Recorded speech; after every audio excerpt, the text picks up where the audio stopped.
Stocks வாங்கி விற்று தலைவலியோடு இருக்கிற இன்வெஸ்டராக நீங்கள் இருக்க வேணாம்னு நினைக்கிறீங்களா? மியூச்சுவல் ஃபண்டில் தாராளமாக நீங்கள் இன்வெஸ்ட் பண்ணலாம். 1 கோடி என்ற இலக்கை அடையலாம். சில ஆயிரம் சம்பாதிக்கக்கூடிய ஒரு முதலீட்டாளராக நீங்கள் இப்போ இருந்தாக்கணும். லட்சங்களை கடந்து 1 கோடியை நீங்கள் எட்ட முடியும். மைல்ஸ்டோன்ஸ் 12 அதற்கான ஒரு இடம் தான். அது உங்களுக்காக தான் உருவாக்கி இருக்கும். இந்த பிளாட்ஃபார்ம் மூலமாக நீங்கள் நிச்சயமாக 1 கோடி என்ற இலக்கை அடைய முடியும். ஒவ்வொரு மைல்களாக கடந்து 1 கோடி உங்களுக்கு வந்து சேரும். கீழே உள்ள ஃபார்மை ஃபில் பண்ணுங்க, M2W சேருங்க, நிம்மதியாக இன்வெஸ்ட் பண்ணுங்க.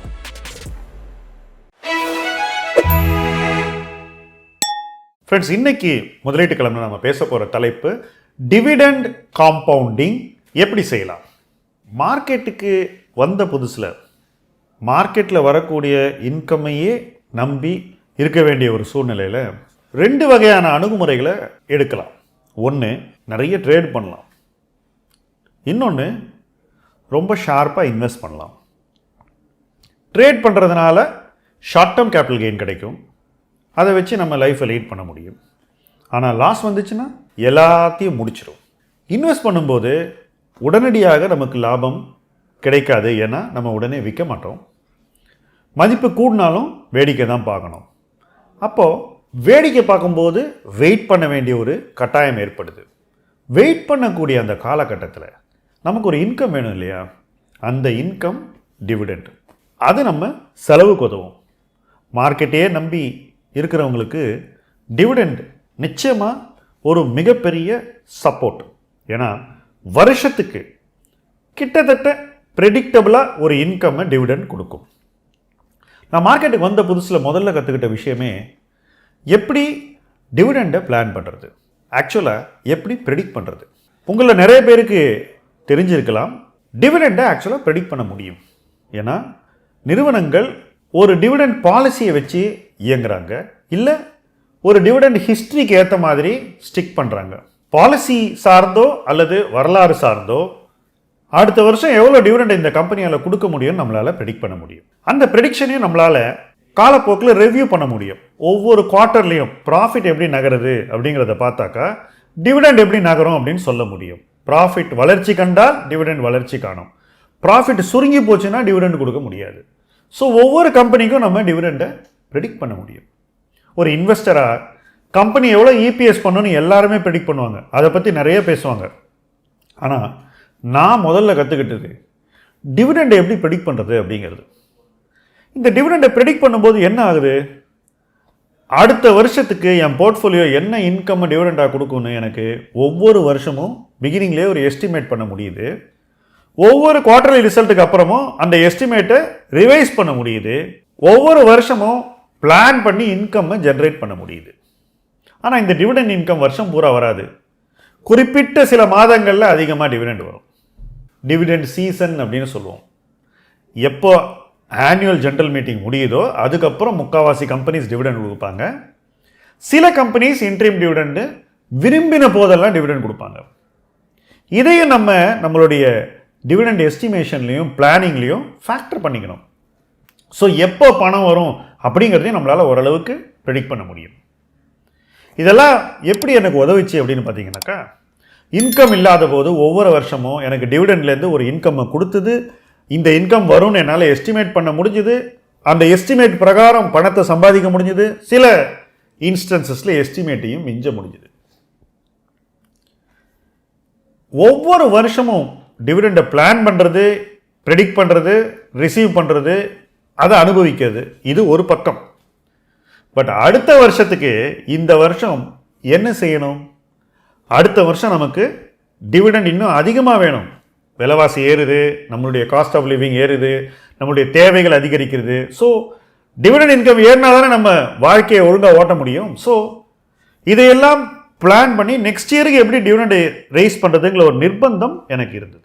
ஸோ அதிக டிவிடெண்ட் கொடுக்கக்கூடிய கம்பெனிஸ், டிவிடெண்டை வருஷா வருஷம் கூட்டக்கூடிய கம்பெனிஸ், நல்ல வளர்ச்சியை கொடுக்கக்கூடிய கம்பெனிஸ், நல்ல வளர்ச்சி வரும்போது டிவிடெண்டை அதிகரித்து தரக்கூடிய கம்பெனிஸ், இது எல்லாத்தையும் வகை வகையாக பிரித்து அந்த ஒரு கேட்டகரி வாரியாக லிஸ்ட்டு போட ஆரம்பித்தேன். இப்படி லிஸ்ட்டு போடும்போது என்ன ஆகும்னாக்கா, ஆப்வியஸாக சில கம்பெனிஸ் வளர்ச்சிக்கும் நல்லாயிருக்கும், டிவிடெண்டுக்கும் நல்லாயிருக்கும். அந்த கம்பெனிஸ் நம்ம கண்ணுக்கு பிரைட்டாக தெரிய ஆரம்பிக்கும். அந்த கம்பெனிஸுடைய மதிப்பு குறையும் போது அந்த கம்பெனிஸை நம்ம வாங்கணும். நம்ம போர்ட்ஃபோலியோல அந்த மாதிரி கம்பெனிஸ் அதிகமாகும் போது வருஷா வருஷம் நம்ம டிவிடெண்டை இன்னும் வேகமாக கூட்ட முடியுது. ஏன்னா ஒரு பக்கம் வளர்ச்சியும் பெட்டரா இருக்கு, இன்னொரு பக்கம் டிவிடெண்ட் பே அவுட்டும் அதிகரிக்குது. இது ரெண்டும் சேரும் போது நம்மளுடைய டிவிடெண்ட் இன்கம் வருஷா வருஷம் இன்னும் வேகமாக வளர ஆரம்பிக்குது. இப்படி ஒவ்வொரு வருஷமும் டிவிடெண்ட் இன்கத்தை எந்த ரேட்ல கூட்டுறோன்னு ஒரு மெஷர்மெண்ட் இருக்கணும். 10% அதிகரிக்குதா, 20% அதிகரிக்கிறதா, அல்லது 30% அதிகரிக்கிறதா, என்ன ரேட்ல உங்களால் அதிகரிக்க முடியுதுன்னு மெஷர் பண்ணணும். இது நம்ம டிவிடெண்ட் இன்கம் எத்தனை வருஷத்துக்கு ஒரு தடவை டபுள் ஆகுதுங்கிறத தீர்மானிக்கக்கூடியது. முக்காவாசி இன்வெஸ்டருக்கு இந்த மெட்ரிக்கே தெரியாது. டிவிடெண்ட் இன்கம்மை என்ன ரேட்டில் டபுள் பண்ணுறீங்களோ அது இன்னொரு விஷயத்தையும் உங்கள் போர்ட்ஃபோலியோக்குள்ளே கொண்டு வந்துடுது. அது என்னென்னா, என்ன மாதிரி கம்பெனிஸ் வாங்குறீங்க, உங்கள் போர்ட்ஃபோலியோ காம்போசிஷன் எப்படி இருக்குது, அதனுடைய தரம் எப்படி இருக்கிறது, நீங்கள் வச்சிருக்கிற கம்பெனிஸ்க்கு பணம் தேவையா தேவையில்லையா, பிஸ்னஸ் பண்ணுறதுக்கு பணம் தேவையில்லாத கம்பெனிஸ் நிறைய டிவிடெண்டை கொடுப்பாங்க. அந்த கம்பெனிஸை கம்மியான வேல்யூவில் வாங்கிட்டீங்கன்னா உங்கள் டிவிடெண்ட் கூடிக்கிட்டே போகுது வேகமாக. ஸோ போர்ட்ஃபோலியோ மதிப்பும் இந்த டிவிடெண்ட் பேஸ்ட் கம்பெனிஸை எப்படி வாங்குறீங்க அப்படிங்கிறத பொறுத்து இன்னும் வேகமாக வளரக்கூடியது. ஸோ டிவிடெண்ட் காம்பவுண்டிங் என்பது ஒரு வழிமுறை மட்டுமல்ல, வளர்ச்சிக்கான ஒரு யுக்தி. ஃபாஸ்ட்டாக பணத்தை டபுள் பண்ணுறதுக்கும் இது உதவக்கூடியது.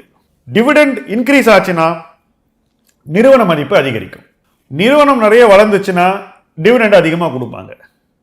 மறுபடியும் டிவிடெண்ட் கூடும்போது நிறுவன மதிப்பு கூடும். இது ஒரு பியூட்டிஃபுல் சைக்கிள். இந்த சைக்கிளை 10-15 வருஷம் ப்ளே பண்ணீங்கன்னா உங்கள் டிவிடெண்ட் ரொம்ப வேகமாக வளர்ந்துடும்.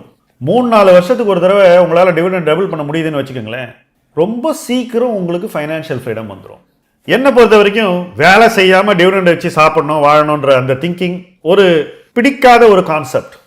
என்னை பொறுத்த வரைக்கும் டிவிடெண்ட் எதுக்கு அப்படின்னு கேட்டிங்கன்னா, ஒரு பாயிண்ட்டுக்கு மேலே நம்ம லைஃப்பை லீட் பண்ணுறதுக்கு தேவையான பணத்துக்கு மேலே வர டிவிடெண்டை நம்ம திருப்பியும் போர்ட்ஃபோலியோக்குள்ளே போடணும்.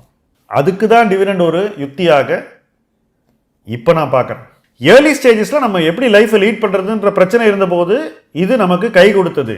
ஆனால் ஒரு அளவுக்கு மேலே வளர்ந்த உடனே டிவிடெண்ட் என்பது ரீஇன்வெஸ்ட்மெண்ட்டுக்கான ஒரு கேபிட்டலில் கொடுக்கக்கூடிய ஒரு பவர்ஃபுல் டூல். அதை வச்சுக்கிட்டு நான் வேலை செய்யாமல் சும்மா இருப்பேன்னு சொல்கிறதெல்லாம் எனக்கு பிடிக்காத ஒரு விஷயம். என்னை பொறுத்த வரைக்கும் என் போர்ட்ஃபோலியோ இன்னும் வேகமாக வளர்கிறதுக்கும் சரி, என்னுடைய ரிட்டர்ன்ஸ் அதிகரிக்கிறதுக்கும் சரி, இந்த டிவிடெண்ட் காம்பவுண்டிங் ரேட் ஒரு மிக மிக முக்கியமான ஒரு கருவியாக அமைந்தது.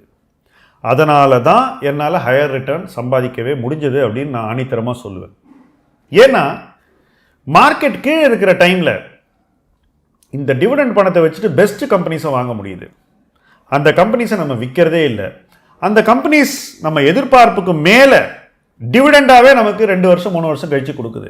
அந்த டிவிடெண்டையும் வச்சுக்கிட்டு அந்த காலகட்டத்தில் இருக்கக்கூடிய பெஸ்ட் கம்பெனிஸை நம்ம வாங்குகிறோம். ஸோ எல்லா நேரத்துலையும் போர்ட்ஃபோலியோவுக்கு தேவையான ஒரு சக்தியை கொடுக்கக்கூடிய ஒரு ஃபோர்ஸாகத்தான் டிவிடெண்ட் அமைகிறது. அந்த டிவிடெண்ட் வேகமாக வளர்ந்துச்சுன்னா போர்ட்ஃபோலியோவுக்கான இன்வெஸ்ட்மெண்ட்டும் வேகமாக வளர்கிறது, போர்ட்ஃபோலியோவுக்கான ஃப்ரெஷ்னஸும் போர்ட்ஃபோலியோக்குள்ளே வருது. So dividend compounding rate increase ஆக ஆக போர்ட்ஃபோலியோவினுடைய காம்பவுண்டிங் ரேட்டும் அதிகரிக்க வாய்ப்புகள் அதிகம்.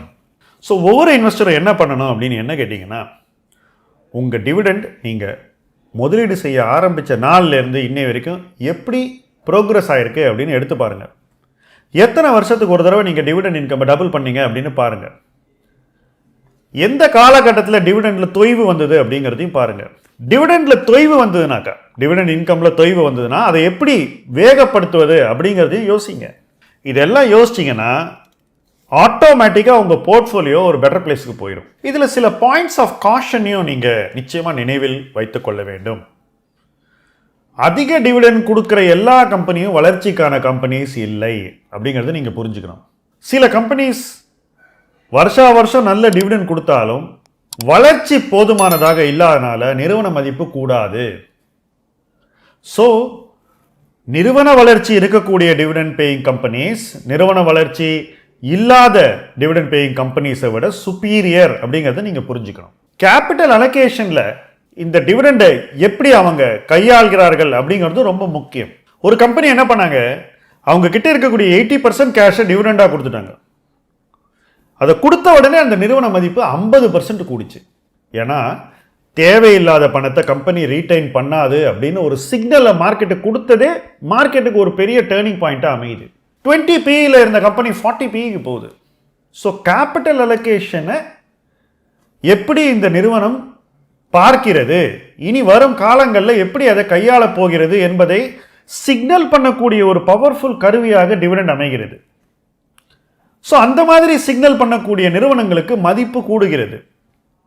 ஆனால் எனக்கு இது ஒரு ஃபிக்ஸட் பிஸ்னஸ், இவ்வளோதான் ப்ராஃபிட் வரும், அதில் நான் இவ்வளோ தான் டிவிடெண்ட் கொடுப்பேன், நிறுவன மதிப்பு கம்மியாக இருக்குது, ஷேர் பிரைஸ் கம்மியாக இருக்குது, அதனால் டிவிடெண்ட் ஈல்டு அதிகமாக இருக்குது என்று இருக்கக்கூடிய நிறுவனங்கள் நிச்சயமாக நமக்கு போர்ட்ஃபோலியோவில் பர்ஃபார்மன்ஸை கொடுக்காது. 100 ரூபாய் ஏர்ன் பண்ணுறாங்க, டர்ன் ஓவர் பெரிய க்ரோத் இல்லை, 10 ரூபா தான் டிவிடெண்ட் கொடுக்குறாங்க. ஆனால் ஷேர் பிரைஸ் பார்க்கும்போது 5% டிவிடெண்ட் ஈல்டு இருக்குன்னு வச்சுப்போம். அந்த மாதிரி கம்பெனிஸ் போர்ட்ஃபோலியோனுடைய வளர்ச்சிக்கு உதவாது. ஸோ பிளைண்டாக டிவிடெண்ட் கொடுக்குது அப்படின்ற காரணத்துக்காக நிறுவனங்களை நம்ம வாங்கக்கூடாது. டிவிடெண்டோடு சேர்த்து வளர்ச்சியும் நல்ல டிவிடெண்ட் பே அவுட் பாலிசியும் ஷேர் ஹோல்டர் வேல்யூவை அதிகரிக்கிறதுக்கு என்னெல்லாம் செய்யணுமோ அந்த மெஷர்ஸையும் கொடுக்கக்கூடிய கம்பெனிஸ் தான் better among dividend paying companies. அந்த கம்பெனிஸ்க்கு ஒரு நல்ல ஒரு இடத்தை நம்ம போர்ட்ஃபோலியோவில் கொடுக்கணும். நம்ம போர்ட்ஃபோலியோவில் அந்த மாதிரி கம்பெனிஸ் தான் இருக்கணும்.